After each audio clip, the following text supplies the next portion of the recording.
Yes, good afternoon to you all. So in today's presentation, we are going to look at some graphs. Basically, this presentation is to answer some certain questions, assignments, basically like data cleaning. You know, when you get your data when you get data in a data set, it's basically not yet cleaned, or you just have to first of all clean it, and then in that process of cleaning, there are some relationships that you realize, and you'll be able to generate the correlation matrices, the heat maps, and the stuff like that. Yes, so in today's presentation, remember we are analyzing a diabetes we are diagnosing and we are cleaning a certain data set, the diabetes.csv file. It's the data set that we are cleaning, yeah, and it's what we are using in this machine learning algorithm and models to generate our models. So here, basically, what should we expect? We expect the introduction part of it, heat maps, correlation matrices, the box plots, feature independence plots, and then outlier plots. So basically, here, the introduction we have, usually data found in the dataset has issues. This is evidence using a counter plot. In case you're working with numeric data, you're able to generate a count plot. And this is able to show you whether the data is biased or unbiased or imbalanced and then balanced. Like in this case, when you look at the diabetes.csv file, when you look at that file, it shows that the number of people with the disease are basically few, yet, and those with the disease in orange, they are few, but okay, those with the disease, it shows that they are few. Those without, it shows that there are many. This is blue. So this shows some data imbalance. We can see this in code. So we come to the correlation matrices and heat maps. Basically, this is a heat map, and this map here, it's showing correlation. The correlation between two independent variables. Remember here, we have outcome as the dependent variable, and the rest, the 9 attributes, we have only outcome is the dependent variable, while the other 8 attributes work as the independent variables. So these ones you see here as glucose, pregnancies, blood pressure, the skin thickness, insulin, body mass index, the degree function, age. Those are the independent variables.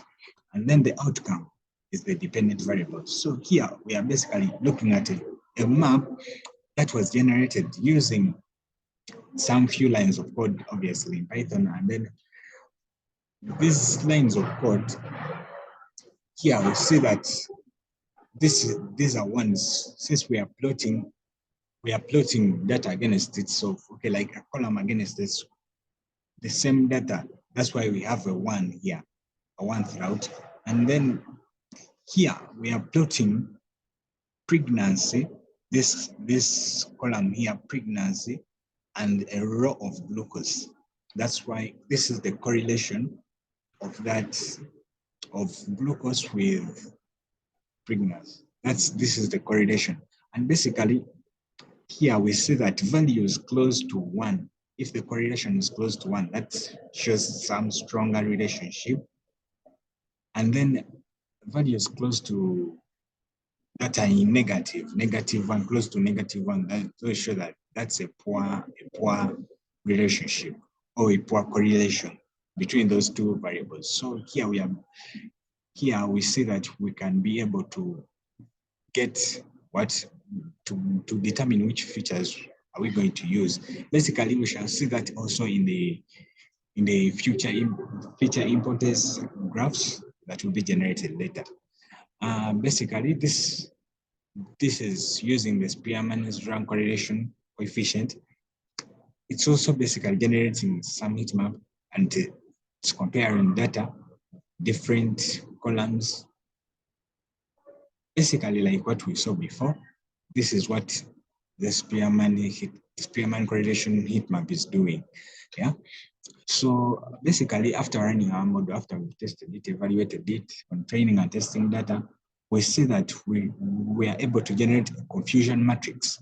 This confusion matrix has the true positives and then the true negatives, then the false positives and the false negatives. From this, you are able to calculate its accuracy, precision, recall, and maybe the F1 score or the F measure. Yeah. So this one, you're basically looking at this, I could have called it the scatter plot, but here we are using a pair plot. This pair plot, we are comparing two variables, and then these two independent variables, we're generating their scatter plot, or their scatter, we're generating the scatter maps, yeah? And basically, this is called a pair plot. As you can see that up, yeah? This is a pair plot. And then lines of code are in the notebook, which I'll upload later.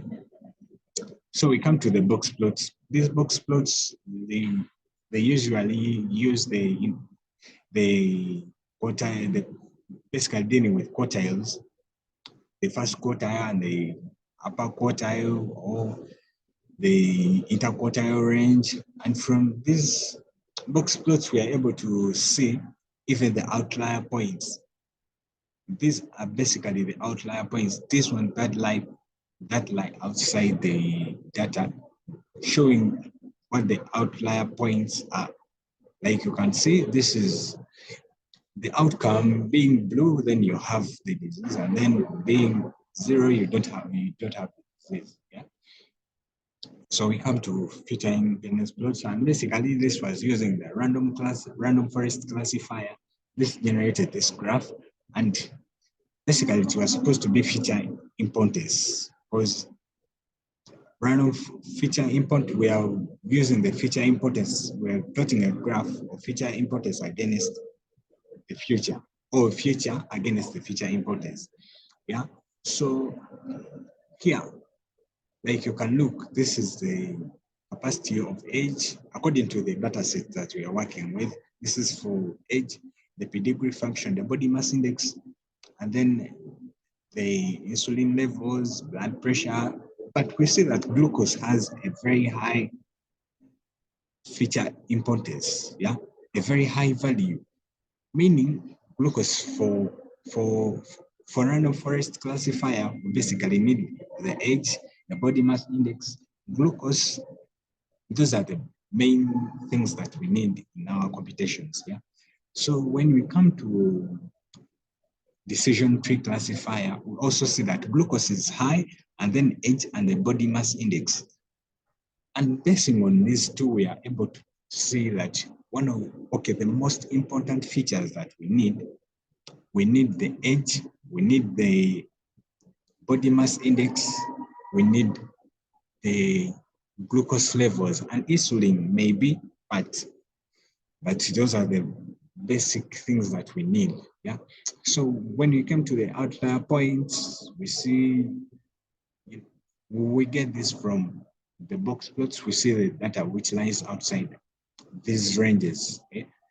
The data that's not required, the data, that's required but not catered for, it's outside the range.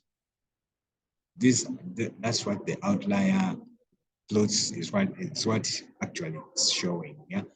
So please, in conclusion, from the above plots, we are able to see the data gathered in the dataset is normally named suite for direct use, like training, testing, validation, and evaluation of our models. As we first of all need to visualize it. In this process, we did visualization, data cleaning. That is data. Mainly this can be visualized in a notebook, but in this case, I'm just making a presentation. It should be real quick and brief. Yeah. So we have to find the hidden patterns within the data, the null values, the missing values, the inconsistency, data imbalancing, we rectify that and then organize the data for data processing processes, and then maybe to evaluate our models, to test and train our models on data that has been cleaned. Yes, thanks for watching.